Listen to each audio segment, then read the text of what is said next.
Hello everyone, welcome back to a online solution. मैं हूं अशफाक। तो इस वीडियो में आपको मिलने वाला मैथ का बहुत ही इंपॉर्टेंट और लाजवाब मॉडल पेपर, ठीक है ना।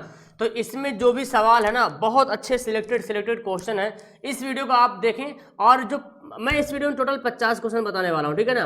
तो आप कोशिश ये करना कि 50 के 50 सवाल बनाने की कोशिश करना है, ठीक है ना। जो पहली बार यहाँ पे विजिट कर रहे हो चैनल पे, तो चैनल को सब्सक्राइब कर लीजिएगा और वीडियो को लाइक करना मत भूलिएगा। चलिए स्टार्ट करते हैं फटाफट। आज इस वीडियो में हम लाइक का टारगेट रखेंगे 2000 लाइक पार हो जाएगा तो मेरा मिशन पूरा हो जाएगा, ठीक है ना। इसके ज़्यादा से ज़्यादा आप लोग लाइक चाहे तो कर सकते हैं, मज़ा आया तो चलिए सबसे पहला सवाल आपके सामने हाजिर है। बहुत इंपॉर्टेंट सवाल है।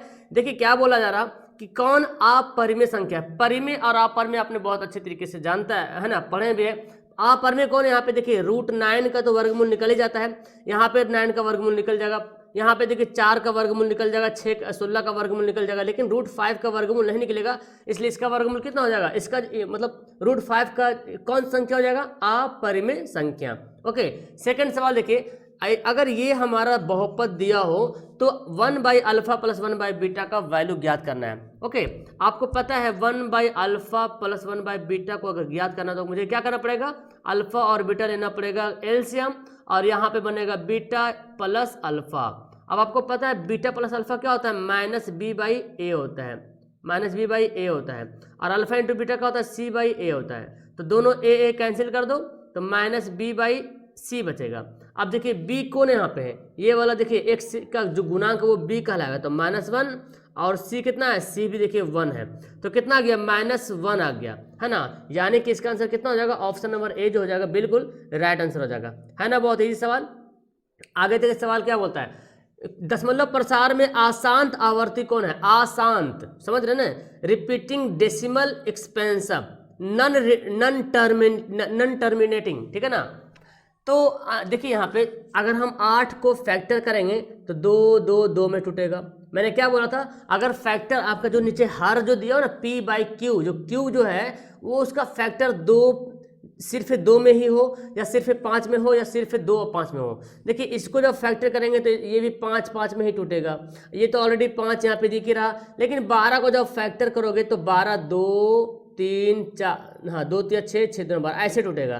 तो देखिए 2 और 5 के अलावा जो 3 भी यहाँ पे आ चुका है, तो ये शांत नहीं बल्कि ये क्या कहलाएगा? अशांत आवर्ती कहलाएगा। ओके, चलिए सवाल नंबर 4 देखिए क्या बोलता है। π/4 कैसी संख्या है? तो आपको पता है जी, पाई जो है अपरिमेय संख्या है। पाई क्या है? इरेशनल नंबर है, अपरिमेय संख्या है। तो पाई जब अपरिमेय संख्या हो गया तो पाई के साथ कोई भी जुड़ेगा, चाहे गुना होगा चाहे भाग होगा, जो भी होगा ना, तो वो क्या कहलाएगा? वो भी अपरिमेय कहलाएगा। तो π/4 भी क्या हो जाएगा? अपरिमेय संख्या। 5 नंबर सवाल काफी ही इंपॉर्टेंट बोलता है कि सार्वय अंतर ज्ञात करें। क्या निकालना है? सार्वय अंतर, इसका कॉमन डिफरेंस निकालना है जी। तो क्या करना पड़ेगा? 5/3 में से 1/3 क्या करेंगे? माइनस कर देंगे। तो यहाँ पे कितना आ जाएगा? 5 - 1 यानी कि 4/3 आ गया। ओके, तो यही जो 4/3 है वही हमारा क्या है? इसका जो है सार्वय अंतर है। देखिए ऑप्शन नंबर क्या हो जाएगा? 4/3 क्या हो जाएगा? सार्वय अंतर। दिख रहा सवाल आपको, है ना। सवाल थोड़ा सा छोटा दिख रहा होगा, तो मुझे यहाँ पे एक्चुअली इसलिए करना पड़ा सवाल को इस तरह से, क्योंकि मुझे यहीं पे हमको इसको टाइप करना पड़ेगा, लिखना पड़ेगा, ठीक है ना। सवाल तो खैर आप इस 360 पे देखें, आपको क्लियर दिखेगा। चलिए सवाल बोलता क्या? सभी समबाहु त्रिभुज क्या होते हैं? आपको पता है सभी समबाहु त्रिभुज समरूप होते हैं। ओके, याद रख लीजिएगा, सभी समबाहु त्रिभुज समरूप होते हैं। चलिए देखते हैं सवाल नंबर 7 देखिए क्या बोलता है। 7 नंबर सवाल ध्यान से देखिएगा। ओके, सवाल बोलता क्या? किसी समबाहु त्रिभुज ABC में AD जो है BC पर लंब है, ठीक है ना। तो इनमें से कौन ऑप्शन सही होगा? ये जो चारों A वाला दिख रहा, B और C और D जो दिख रहा है, इनमें से कौन सा ऑप्शन सही होगा? तो मुझे करना क्या होगा? मुझे इसको हल करना पड़ेगा, बनाना पड़ेगा। देखिए एक समबाहु त्रिभुज है ना, ध्यान से देखिएगा। अब क्या है? एक समबाहु त्रिभुज है AB और C, और यहाँ पे जो लंब है, क्या नाम लंब है? D, AD लंब है। जैसे लंब डालें तो ये BD और DC जो है दो भाग में, BC जो है ना, BC जो है दो भाग में बट गया। BC जो है BD और DC में दो भाग में बट गया, ठीक है ना। और समबाहु त्रिभुज में क्या होता है? सभी भुजाएं बराबर। मैं मान लेते हैं कि सभी भुजा जो है ना, वो सब भुजा A और यहाँ से BC को क्या मानते हैं? BC को भी क्या मानेंगे? A मान लेंगे। BC को भी A मान लेते हैं, ठीक है ना। अब हम किसी भी एक त्रिभुज उठाते हैं, कोई इधर वाला उठाओ चाहे इधर उठाओ, किधर वाला भी उठाओ, बात बराबर होगा, ठीक है ना। तो चलिए हम इधर वाला उठाते हैं, है ना। अब अगर हमको निकालना है, देखिए अगर हमको कर्ण निकालना है, कैसे निकालेंगे? कर्ण निकालना है तो AC का स्क्वायर बराबर AD का स्क्वायर प्लस DC का स्क्वायर, ठीक है, AC का स्क्वायर। अब देखिए यहाँ जो AC है, अच्छा ऑप्शन देखिए, ऑप्शन में AC कहीं नहीं लिख रहा ना, AB लिख रहा है ना जी, AB लिख रहा है, AB है। तो हम इधर इस त्रिभुज में जाएंगे, आपको सोचना देखना पड़ेगा ऑप्शन में किस त्रिभुज में जाए हम। तो अगर हम AC उठाते तो AC यहाँ पे है नहीं, तो अच्छा आपको तो पता है ना AC को मैं क्या लिख सकता हूँ, AC जो है AB के बराबर है, जितना AC है उतना AB है उतना BC है, क्योंकि समबाहु त्रिभुज में सभी भुजाएं क्या होती है, बराबर होती है। मैंने AC को A माना, अब A स्क्वायर लिखा तो A यहाँ पे AB भी है, क्योंकि AB भी A है और AC भी A है और BC भी A ही है, ठीक है ना। अच्छा अब AD है तो हम AD को AD ही रहने देते हैं। अच्छा जो DC है, मैं DC, अच्छा DC क्या है, DC जो देख रहा BC का आधा है, ये BC का क्या है, आधा है कि नहीं, BC का आधा है, यानी कि हम यहाँ पे लिख सकते हैं BC/2 लिख सकते हैं ना, क्योंकि BC का क्या है, आधा है। ये जो BC है जब भी हम परपेंडिकुलर डालें यहाँ पे तो दोनों भाग में बढ़ गया, BC दो भाग में बढ़ गया, तो BC का आधा हो गया, स्क्वायर था ना, स्क्वायर यहाँ पे डाल देंगे। अब देखिए BC को मैंने क्या माना, A माना, चलिए अभी लिखते हैं, अभी यहाँ A स्क्वायर लिखते हैं, AD की तो कुछ नहीं माने ना, AD रहेगा। BC को मैंने क्या माना, जितना जो AB माना वही AC माना और वही BC भी है, तो तीनों भुजा बराबर, तो तीनों AA है, तो A/2 का होल स्क्वायर। अब मेरे पास क्या आ गया, A स्क्वायर आ गया इधर। अब यहाँ पे AD स्क्वायर रहने दो, ये कितना हो जाएगा, A स्क्वायर बाई 2 दूना 4, इसको इधर लेकर चलाइए बाएं तरफ, तो A square minus A square by 4 बराबर AD का स्क्वायर। ओके, अब देखिए यहाँ पे भिन्न का जोड़ कर लेते हैं, भिन्न का जोड़ कर लेते हैं, तो भिन्न का जोड़ करते हैं तो कितना आएगा, 4 हो जाएगा एलसीएम, तो 4A square minus A square बराबर AD का स्क्वायर। अच्छा A यहाँ पे क्या माने, A को तो हम AB भी लिख सकते हैं, A को हम AC भी लिख सकते हैं, A को हम BC भी लिख सकते हैं। ऑप्शन में देखिए क्या AB दिया हुआ, AC ने कहीं दिया हुआ है, तो हम 4A में से 3A घटेगा, 4A स्क्वायर में से A स्क्वायर घट जाएगा, तो 3A बचेगा, है ना।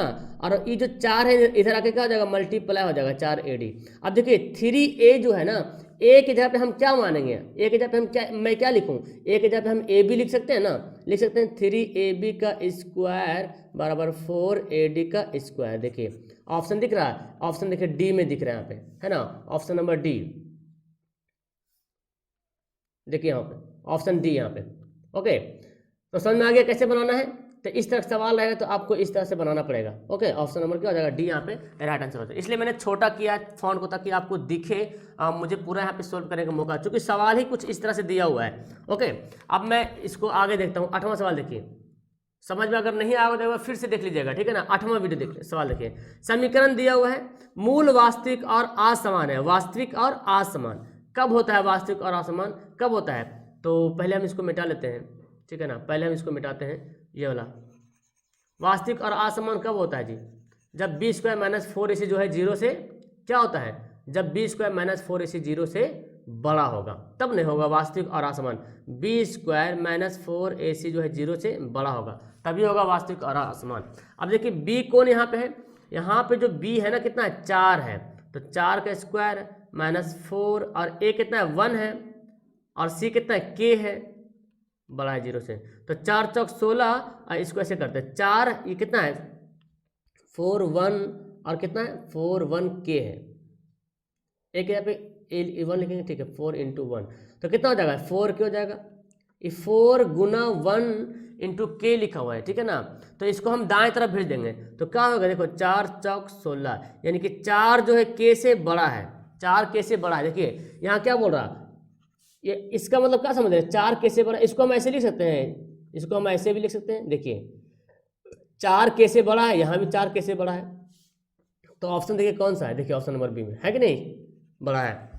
चलिए अब 9 नंबर सवाल देखते हैं, यदि PA केंद्र O वाले किसी वृत्त पर 2 स्पर्श रेखाएं खींचा हुआ है, PA और AQ, चलिए तो यहाँ पे हमारा बना हुआ इस तरह से फिगर, 2 स्पर्श रेखा खींचा हुआ है, ठीक है ना, PA और बोलता POQ, देखिए ये A है, ये P है, ये Q है, यह O है, ये POQ देखिए बोल रहा POQ जो है 110 डिग्री है, 110 डिग्री, तो बोलता क्या है PAQ निकालिए, ये वाला निकालना है। तो बहुत आसान है ना, इन दोनों कोण, ये दोनों कोण को जोड़ कितना होता है 180 डिग्री होता है। तो पहले से दे दिया ये वाला 110, तो इधर वाला कितना होगा, इधर वाला हो जाएगा कितना, इधर वाला हो जाएगा 180 में से घटा देंगे 70, है ना। ऑप्शन नंबर हमारा सी यहाँ पे बिल्कुल राइट आंसर हो जाएगा। समझ में आ रहा है आपको, PAP और AQ दिया हुआ है जी, ठीक है ना। POQ ये वाला कोण दे दिया है, तो बोलते ये वाला कोण निकालिए, तो 180 में से माइनस कर देंगे। ओके, अब चलिए 10वां सवाल देखिए क्या बोलता है। बोलता क्या है कि k के किस मान के लिए समीकरण जो दिया हुआ है ना, इसका अद्वितीय हल है। अद्वितीय हल मतलब जिसका दूसरा हल कोई नहीं होता है, यानी कि A1/A2 not equal to B1/B2, यही होता है अद्वितीय हल का। A1 कितना है, A1 देखिए k है, और A2 कितना है, A2 6 है, नॉट इक्वल टू B1 कितना है -1, देखिए y को बोलते B1, और B2 कितना है -2, दोनों तरफ माइनस काट देते हैं। तो यहाँ पे मेरे पास क्या बचेगा, देखो क्रॉस गुना कर देंगे, 2k not equal to 6, 2 3 6, k not equal to 3, देखिए k not equal to 3, option number C बिल्कुल सही आंसर हो जाएगा। ओके, तो सवाल बड़ा ही मजेदार का दिख रहा है आपको, थोड़ा सा टाइम भी लग रहा है ना, तो मिटा देते हैं इसको फटाफट। अब देखते हैं सवाल नंबर 11। सवाल 11 देखिए क्या बोलता है, मुझे तो बार बार कलम चेंज करना पड़ा। चलिए देखिए सवाल 11, sin थीटा बराबर 3/4, तो cos थीटा बराबर क्या होगा, sin थीटा बराबर क्या दिया 3/4, तो आपको पता है जी sin थीटा बराबर 3/4 दिया है, मतलब sin बराबर क्या होता है, लंब बटे कर्ण होता है ना, लंब बटे कर्ण। तो आधार कैसे निकालेंगे, आधार निकालना हो तो कर्ण का स्क्वायर माइनस लंब का स्क्वायर, तो 4 चौक 16, 3 तिया 9, कितना आ जाएगा 5 आ जाएगा, हो गया ना। अच्छा हमको बी निकाला था ना, ठीक है, तो 4 चौक 16 √5 हो जाएगा, 9 7 16, सॉरी √7 हो जाएगा, है ना। अब क्या निकालना है, cos थीटा, तो cos थीटा बराबर क्या होता है, आधार बटे कर्ण होता है। आधार कितना आया मेरे पास √7 आया, और कर्ण कितना दिया था 4, √7/4, देखिए ऑप्शन नंबर सी बिल्कुल राइट आंसर हो जाएगा। आगे सवाल है शून्यंक निकालना है जी। शून्यंक निकालना बहुत आसान है, आपको पता चल गया शून्यंक कैसे निकालते हैं, बहुत आसानी तरीके से निकालते हैं शून्यंक। ये दिया हुआ है, अरे भाई साहब ये तो बहुत मोटा हो गया। शून्यंक निकालना है, एक क्या दिया x² - 15 बराबर 0 कर देंगे, तो x² बराबर क्या हो जाएगा, -15 को इधर भेज दो, उसके बाद स्क्वायर को उधर भेजेंगे, स्क्वायर को, तो जब स्क्वायर को भेजेंगे तो 15 का हो जाएगा रूट प्लस माइनस में, यानी कि एक बार √15 प्लस में और एक बार √15 क्या होगा माइनस में होगा। समझ में आ रहा ना, एक बार √15 प्लस में, एक बार √15 माइनस में। अब देखिए क्या बोलता है, वृत्त को 2 बिंदुओं पर प्रतिच्छेद करने वाली रेखा को क्या कहते हैं, एक वृत्त है और 2 बिंदु को क्या कर रहा, प्रतिच्छेद कर रहा, क्या कर रहा, प्रतिच्छेद मतलब काट रहा, तो इसको बोलते हैं छेदक रेखा। क्या बोलते हैं, छेदक रेखा। तो ऑप्शन में यहाँ पे दिया हुआ नहीं है, ठीक है ना। अच्छा चलिए, स्पर्श रेखा किसको बोलते हैं, स्पर्श रेखा जो केवल एक बिंदु को टच करते हुए जाती है उसको बोलते हैं स्पर्श रेखा। त्रिज्या तो अंदर ही रहता है ना, केंद्र से जो दूरी होता है परिधि की। अच्छा जीवा क्या होता है, दोनों के बीच का डिस्टेंस, यानी कि जीवा बोले, है ना। लेकिन ये प्रतिच्छेद नहीं करता, जीवा जो टच खाली करता है, प्रतिच्छेद नहीं करता। प्रतिच्छेद जो करेगा उसको बोलेंगे छेदक रेखा। 14 नंबर सवाल बोलता है क्या, कि बिंदु के बीच की दूरी निकालना है, तो फॉर्मूला x1 - x2 का whole square plus y1 - y2 का होल स्क्वायर, ये फॉर्मूला होता है। x1 कितना है x1 4 है और x2 कितना है 1 है, 4 - 1 का स्क्वायर, और y1 3 है और y2 कितना है -1 है, और पहले से दिया हो तो +1 करते हैं स्क्वायर, तो 4 में से घटेगा 3 का स्क्वायर, 3 में और एक कितना हो जाएगा 4 का स्क्वायर, 3 3 9, 4 चौक 16, 16 9 25, और 25 का कितना आ जाएगा 5 आ जाएगा जी। तो देखते हैं ऑप्शन है बिल्कुल √5 में, √25 का कितना निकलेगा 5 निकल जाएगा, ऑप्शन नंबर बी। चलिए आगे सवाल देखिए। देखिए क्या बोलता है, आधार की त्रिज्या 7 सेंटीमीटर और तिर्यक ऊंचाई 10 सेंटीमीटर, मतलब त्रिज्या 7 है और तिर्यक ऊंचाई को L से लिखते हैं, है ना 10 सेंटीमीटर। तो लंबवृत्तीय शंकु का पृष्ठ क्षेत्रफल निकालिए, तो फॉर्मूला क्या होता है πr/l, यही होता है ना, पाई का पाई लिखेंगे, r के जगह लिखेंगे 22/7, और सॉरी यार मैं तो उल्टा, पाई के जगह लिखते हैं 22/7 और r के जगह लिखेंगे 7, और l दिया कितना 10, तो 7 7 कटेगा, 22 दहें के 210, है ना जी, 22 दहें के 210, तो हो गया हमारा आंसर क्या हो जाएगा, ऑप्शन नंबर बी हो जाएगा।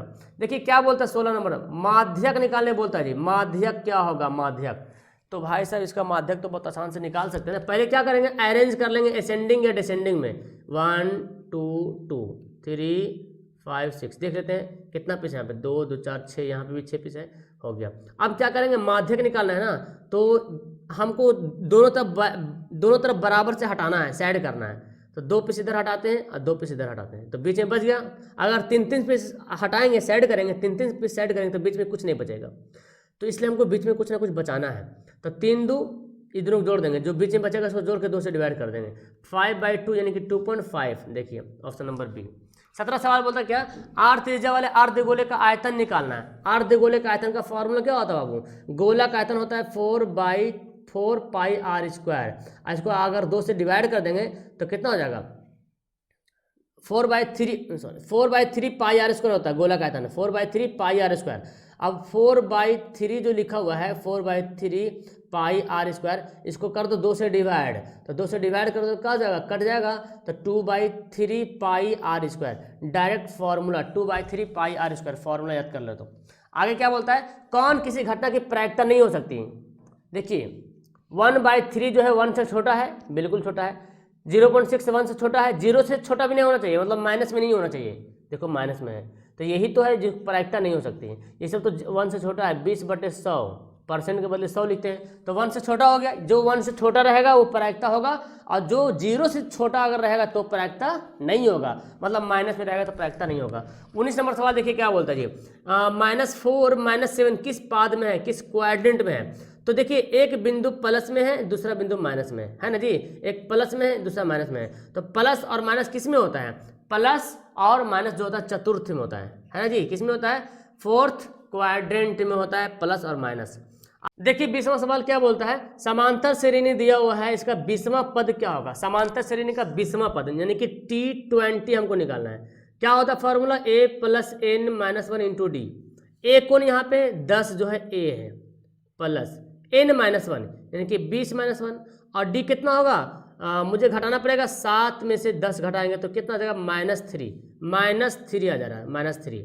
तो मेरे पास कितना है, 10 + 19 गुना -3, 19 तिया 57, और घटा देंगे कितना हो जाएगा, 19 57 में से 10 घटेगा तो -47। लीजिए ऑप्शन नंबर क्या हो जाएगा, डी यहाँ पे बिल्कुल राइट आंसर हो जाएगा। दो समरूप त्रिभुज के माध्यिकाओं का अनुपात दे दिया, किसका अनुपात दिया, माध्यिकाओं का, यानी कि मीडियंस का जो अनुपात दे दिया है, तो क्षेत्रफल का अनुपात क्या होगा, तो माध्यिका का अनुपात दे दे, चाहे त्रिज्या का अनुपात दे दे, चाहे कुछ भी दे दे यहाँ पे, तो अगर आपको क्षेत्रफल निकालने के लिए बोला जाएगा तो क्या करेंगे, स्क्वायर कर देंगे। तो 4 चौक 16, 9 9 81। ओके जी, ऑप्शन नंबर डी। नेक्स्ट देखिए 22वां सवाल बोलता है क्या, 22वां सवाल देखिए क्या बोलता है, ये दिया हुआ x² + bx + c के मूल समान हो, मूल क्या हो, समान हो, मतलब b² - 4ac जो है 0 के बराबर होगा, तब ना होगा मूल समान। तो बोलता है c किसके बराबर है, तो यार निकालना पड़ेगा, हम b² बराबर लिख सकते हैं 4ac, ये माइनस वाला ac को इधर ले चलाते हैं। अब हमको क्या निकालना, c निकालना है। जब c निकालना है तो 4a को भेज देते नीचे, गुना जाके भाग बनेगा, 4a को नीचे भेजते हैं। तो देखिए कहाँ पे है c बराबर, b² / 4a, देखिए b² / 4a है ना, ऑप्शन नंबर बी में। चलिए देखिए अब यहाँ पे खुद बनाना पड़ेगा, ऑप्शन तो छपा हुआ छप गया है। वृत्त के उस त्रिज्या खंड का क्षेत्रफल निकालिए जिसकी त्रिज्या r = 14 दिया हुआ है और थीटा दिया हुआ 90 डिग्री। तो त्रिज्या खंड का क्षेत्रफल निकालना है। क्या होता है, एरिया का फॉर्मूला क्या होता है, त्रिज्या खंड का यानी कि सेक्टर ऑफ सर्किल का जो फॉर्मूला होता है क्या होता है जी, θ/360 पाई r²।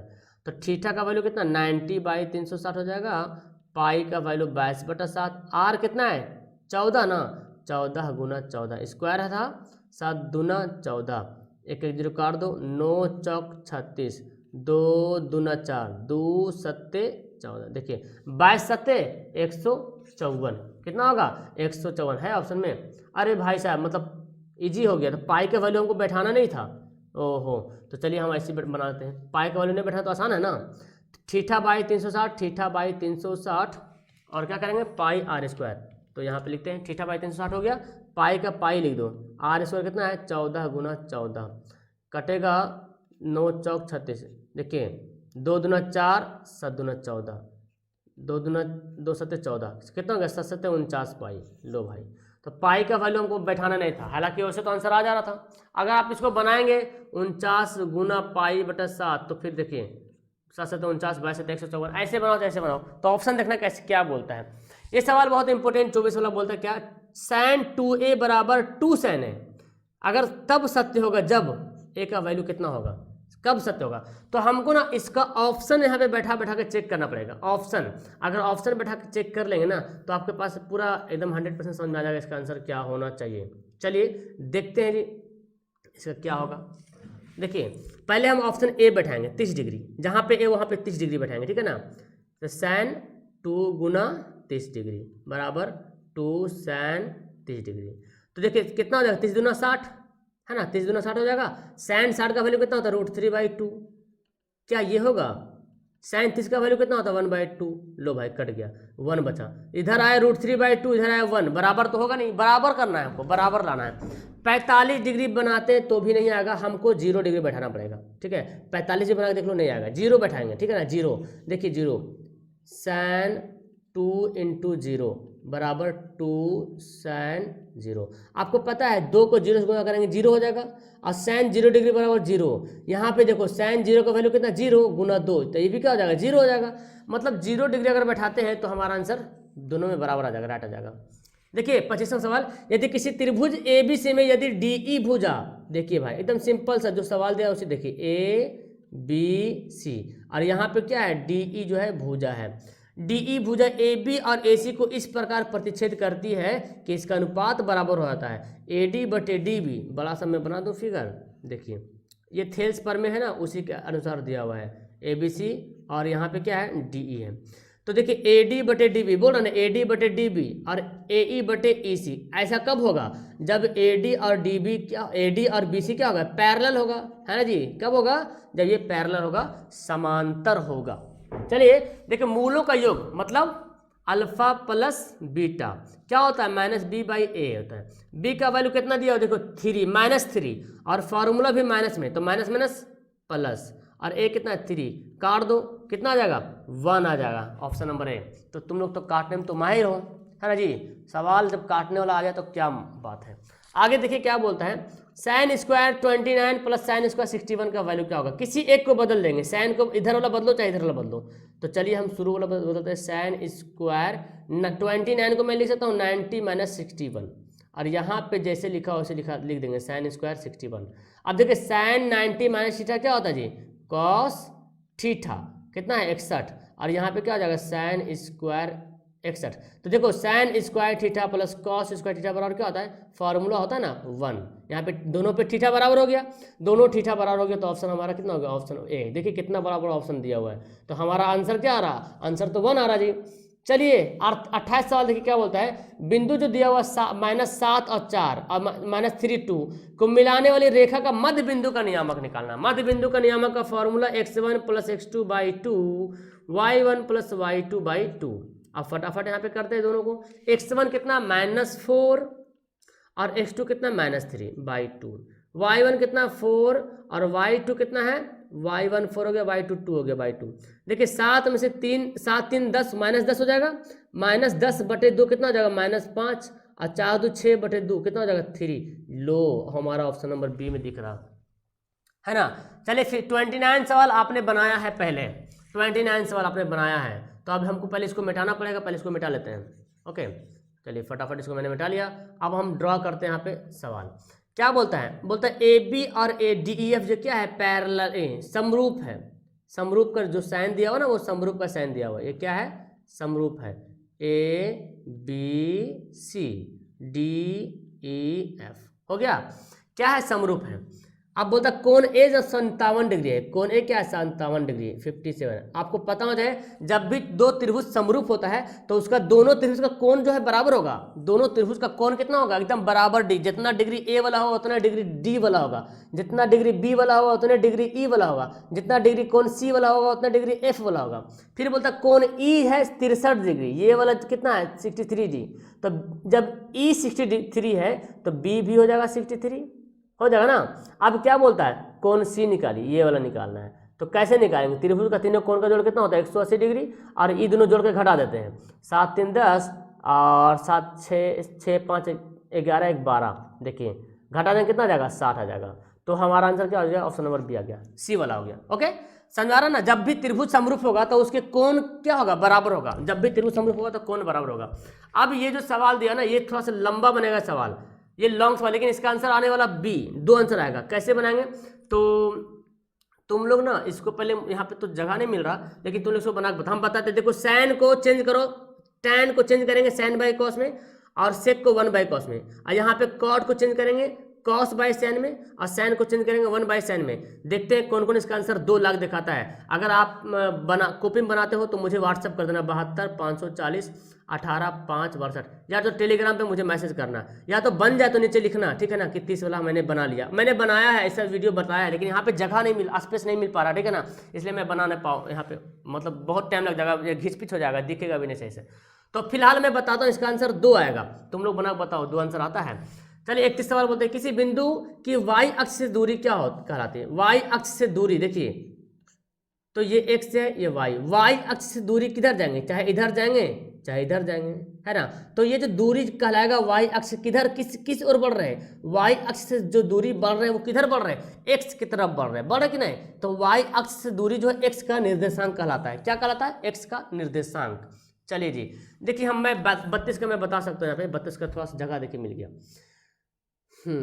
ओके 32 का मैं बता दूंगा यहाँ पे, 1 मिनट। चलिए क्या बोलता है, बिंदु 2 बिंदु दिया हुआ है, मिलाने वाले रेखाखंड के वाई अक्ष किस अनुपात में बांटती है। देखिए ध्यान से, ये वाला है ऐसे, इसको ए बी मान लेते हैं, ठीक है ना। यहाँ पे दिया -4 2 बिंदु दिया, यहाँ पे 1 और -2 दिया है, और यहाँ पे कोई बिंदु है जो इसको 2 भाग में बांट रहा है।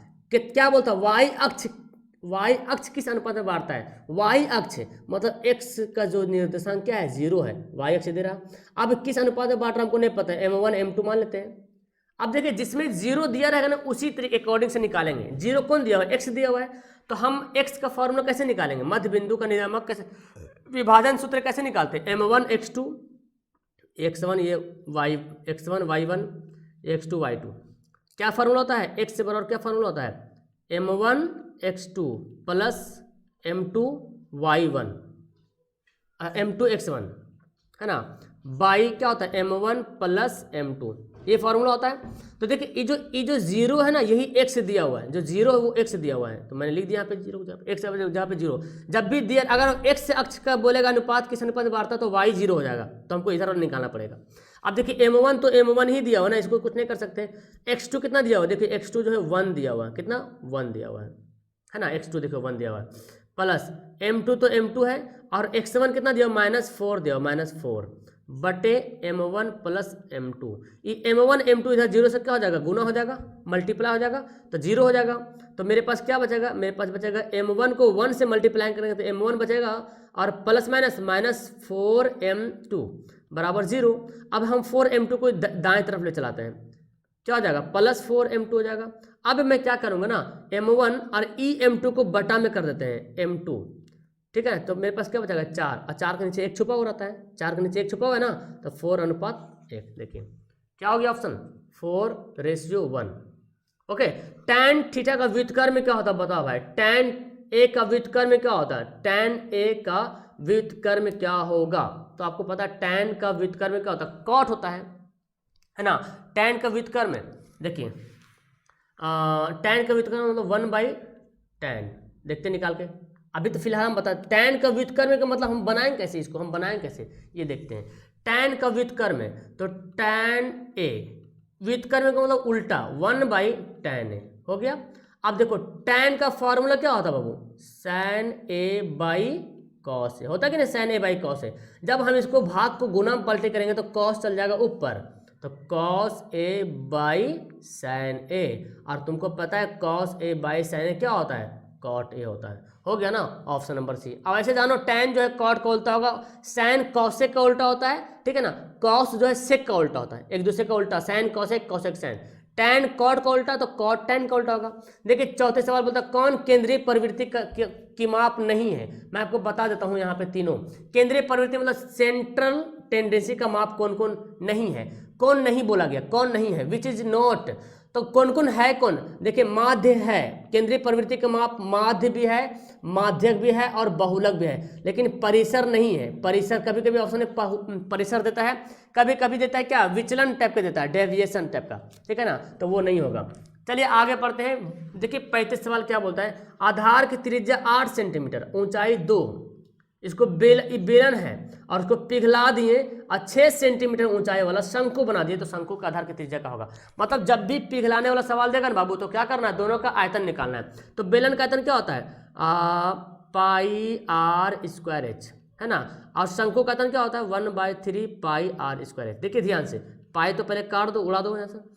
अब देखो बेलन का जो त्रिज्या आर कितना दिया हुआ, 2, तो 2 लिखेंगे, 2 गुना 2, और h कितना दिया हुआ, 8 दिया हुआ है। चलिए 1/3, और शंकु की त्रिज्या कितना दिया हुआ, 6 सेंटीमीटर, हमको तो निकालना है, शंकु की त्रिज्या निकालना है, ऊंचाई दिया 6 सेंटीमीटर, तो आर स्क्वायर को हम आर स्क्वायर ही रहने देते हैं, और 6 दे दिया क्या, ऊंचाई, 3 दूना 6। देखिए 2 से 2 क्या हो जाएगा, कट जाएगा, 2 से 2 क्या हो जाएगा, कट जाएगा। अब मेरे पास क्या बचा, मेरे पास बचा 1/3 पाई आर स्क्वायर, ठीक है, शंकु का हाँ ठीक है आयतन, तो 5 8 दूना 16 हो गया मेरे पास, 8 दूना 16, और यहाँ पे आर स्क्वायर, तो स्क्वायर को जब इधर भेजेंगे क्या बनेगा, स्क्वायर को जब इधर भेज दिएगा तो 16 का रूट यानी कि कितना बनेगा, 4। क्लियर है, option number B is the right answer. सवाल कैसा लग रहा, मस्त लग रहा ना, कुछ कुछ सवाल थोड़ा सा लग रहा, हाँ बनाने में मजा भी आ रहा। अब देखिए यहाँ पे क्या करेंगे, यहाँ पे 12 कॉसेक स्क्वायर ए माइनस 12 कॉट स्क्वायर ए, क्या करेंगे यार, 12 12 ले लो कॉमन, 12 मैंने ले लिया कॉमन, तो बचेगा क्या, कॉसेक स्क्वायर ए माइनस कॉट स्क्वायर ए, और आपको फॉर्मूला पता है कि कॉसेक स्क्वायर ए माइनस कॉट स्क्वायर ए बराबर क्या होता है, 1 होता है ना, 1, अब 12 को 1 से गुना करेंगे हो जाएगा 12, ले लो छुहाड़ा, ऑप्शन नंबर बी डी वाला बिल्कुल राइट आंसर हो जाएगा।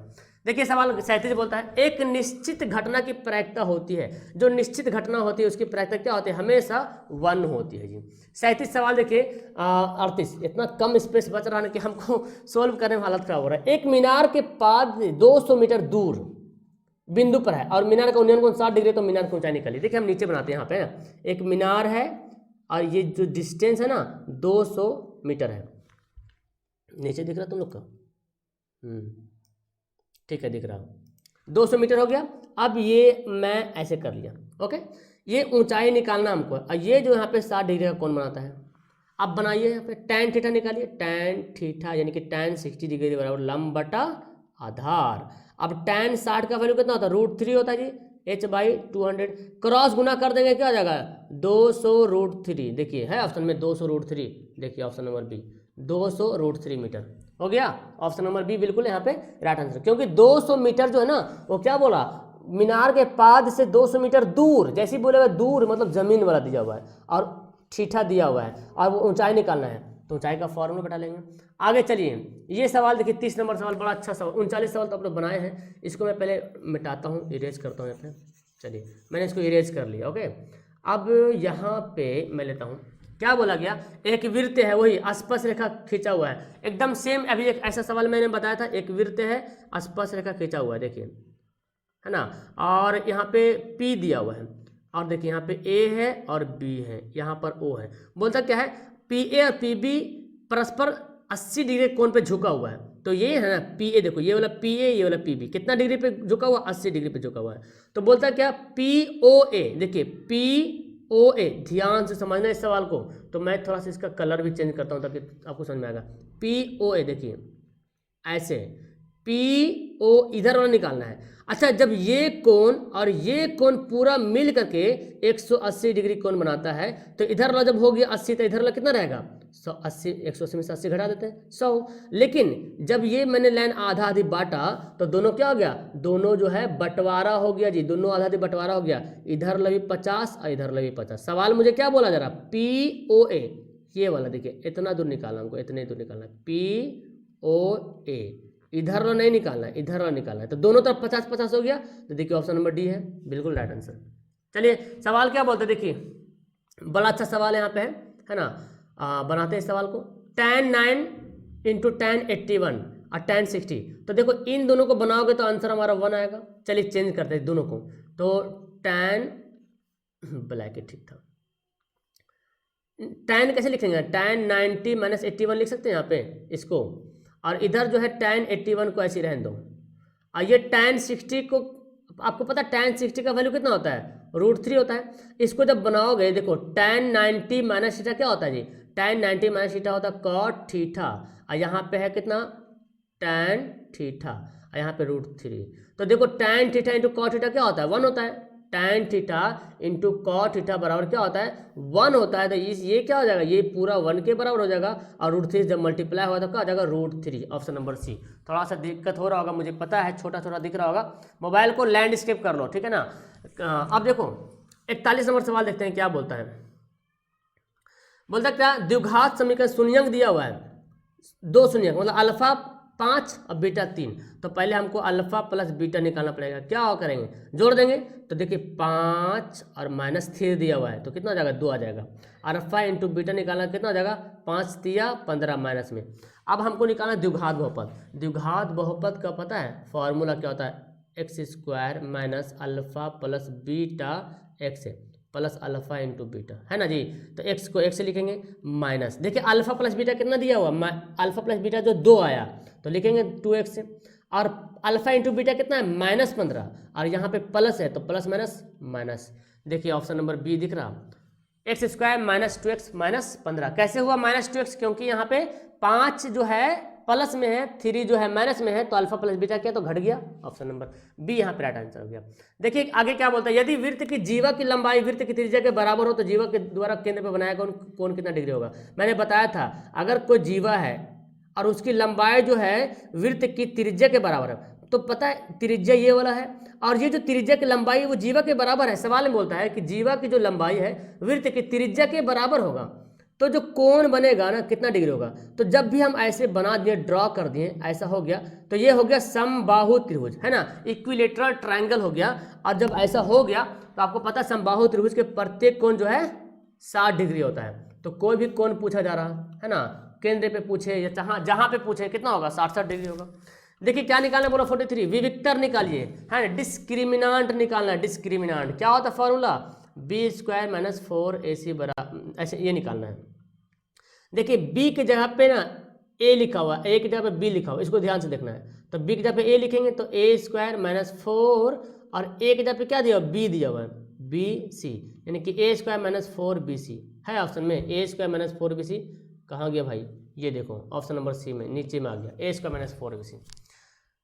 चलिए 44 सवाल देखते हैं क्या बोलता है, समांतर श्रेणी के प्रथम 24 पदों का योग निकालना है। n का वैल्यू कितना दे दिया 24, 1/2 फॉर्मूला क्या होता है, SN बराबर फॉर्मूला हम लिखेंगे, SN बराबर होता है n/2 into 2a plus n minus 1 into D. फटाफट बनाते हैं इसको।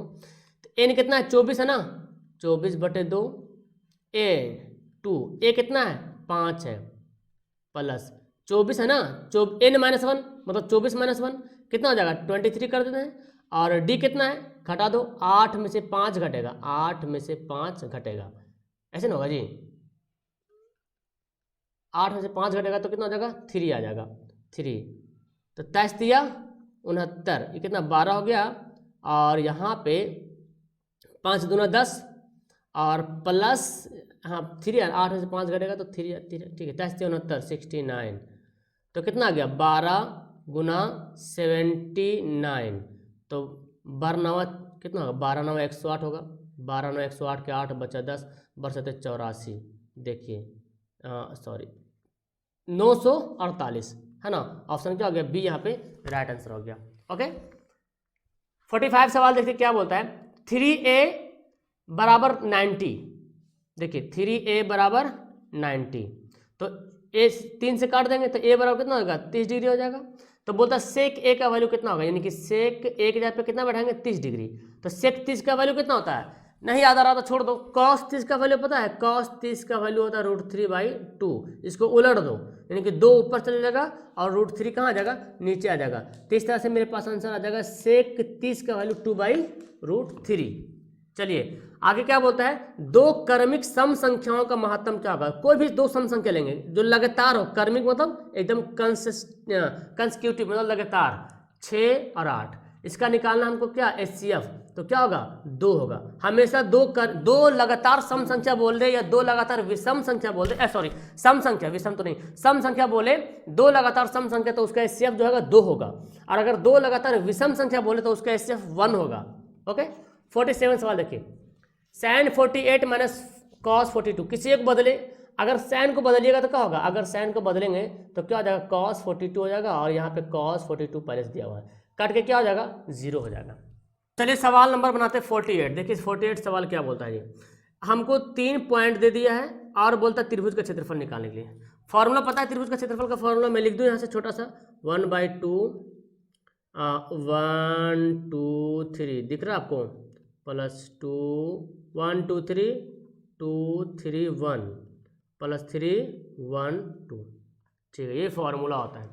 तो बैठाते फटाफट 1/2, x1 कितना दिया देखो, x1 2 है, y1 कितना है, y1 1 2 3, x1 y2 y3, y2 देखिए 5 दिया हुआ है और y3 देखो 2 दिया हुआ है, ओके एकदम ध्यान से बैठाएंगे। x2 कितना है, x2 दिया मेरे पास 4, और y3 y1 है ना, y3 कितना दिया 2 दिया हुआ है, y1 कितना दिया 3 दिया हुआ है, ओके प्लस x3 कितना दिया 7 दिया हुआ है, y1 y1 कितना है 3 है, और y2 कितना है 5 है। ध्यान से इसको मिला लेंगे, ठीक है ना, 1 2 3 2 3 1 3 1 2 1 हो गया 2 2 3 5 2 2 3 1 2 3 1 3 1, ठीक है, और 3 1 2 7 लिखा, 1 2 1 मतलब 3 y3 2 5। अब मेरे पास ठीक आ गया। अब देखो यहाँ पे क्या करेंगे, नीचे जगह बचेगा, नीचे मैं लिखूंगा, ठीक है ना। तो मेरे पास क्या बच रहा है देखो जी ध्यान से, 5 में से 2 घटेगा 3 होगा, और 3 दूना 6 डायरेक्ट करते, ठीक है ना। चलिए यहाँ पे देखिए 3 में से 2 घटेगा तो -1 बचेगा, और 4 से गुना करेंगे क्या हो जाएगा -4 हो जाएगा, होगा ना -1 4। यहाँ गुना कर देखो, यहाँ 5 में से 3 घटेगा -2 होगा, प्लस माइनस माइनस 7 दूना 14 कर लेते हैं। अब मेरे पास क्या आ जाएगा, 14 4 कितना हो गया, 14 4 हो गया 18, 18 में से 6 घटा दो, 18 में से 6 घटा दो कितना आ जाएगा 12, है ना, माइनस में 12। और आपको पता है ना 2 छक 12 कितना आ गया 6 आ गया, 6 तो बहुत बार आता है यार, लेकिन माइनस में आ रहा, कोई दिक्कत नहीं, त्रिभुज का क्षेत्रफल माइनस नहीं प्लस में ही लिखा जाता है, माइनस में आया तो कोई दिक्कत नहीं, ओके। और अक्सर बहुत बार जितना सवाल आप बनाए बहुत बार में आपका मिला होगा देखने के लिए। मिटा देता हूँ इसको, आप लोग नोट करो। चलो सवाल देखो आगे क्या बोलता है, 2 सवाल और बच रहा है, इसको बना लेते हैं। देख क्या बोलता है, cos theta into tan theta बराबर क्या होगा। cos थीटा, cos का फार्मूला क्या होता है, अच्छा cos को cos ही रहने दो यार, कोई दिक्कत नहीं। tan थीटा का फार्मूला क्या होता है, sin theta by cos theta, cos cos cut गया, बचे मेरे पास क्या बचा, मेरे पास sin थीटा हो गया, ऑप्शन नंबर ए। अब देखिए लास्ट सवाल, यदि 2 वृत्त एक दूसरे को अंतः स्पर्श करती है, मतलब अंदर से, मतलब एक वृत्त अगर यहाँ पे है तो दूसरा वृत्त जो स्पर्श करती है अंदर से, देखिए भाई साहब मैंने कलर कर दिया, हो गया। तो बोला ये जा रहा कि इसमें जो स्पर्श रेखाएं जाएंगी कितना होगा, तो इसमें सिर्फ और सिर्फ एक ही स्पर्श रेखाएं जाएंगी, कितना, केवल एक। जब 2 वृत्त एक दूसरे को अंदर से स्पर्श करेगा, अच्छा आपको पता स्पर्श जब भी स्पर्श करता है ना वो केवल एक बिंदु पे करता है, तो ये दोनों वृत्त जो स्पर्श कर रहा केवल एक बिंदु पे कर रहा, केवल एक पॉइंट पे कर रहा, ठीक है ना। तो उस पर जो हम स्पर्श रेखा खींचेंगे उभयनिष्ठ कॉमन टेंजेंट लाइन, तो हम क्या एकदम एक ही सीधे में जाएगा, तो हमारा आंसर क्या हो जाएगा, 1 हो जाएगा। तो मेरे ख्याल से अब आपको पूरा अच्छी तरीके से समझ में आ गया। 50 में 50 सवाल मैंने जो आपको एक त्रिकोणमिति वाला बनाने बोला था, नीचे बना के मुझे कमेंट करना कैसा लगा ये सवाल, पढ़ने में कितना मजा आया, नीचे कमेंट करना मत भूलना। और मैंने आपको बोला था कितना लाइक करने के लिए, 2000 लाइक करने बोला था, 2000 लाइक यार पूरा कर दो। और पहली बार चैनल पे आ रहे हो तो प्लीज़ यार चैनल को सब्सक्राइब करो, बहुत ही मेहनत लगती है आपको लोगों के लिए वीडियो बनाने में। चैनल को सब्सक्राइब करेंगे, वीडियो को लाइक करेंगे, अपने दोस्तों को शेयर करेंगे, और नीचे कमेंट करना मत भूलिएगा, ठीक है ना। तो वीडियो को लास्ट करते हैं यहाँ पे, that's all, thank you everyone, bye.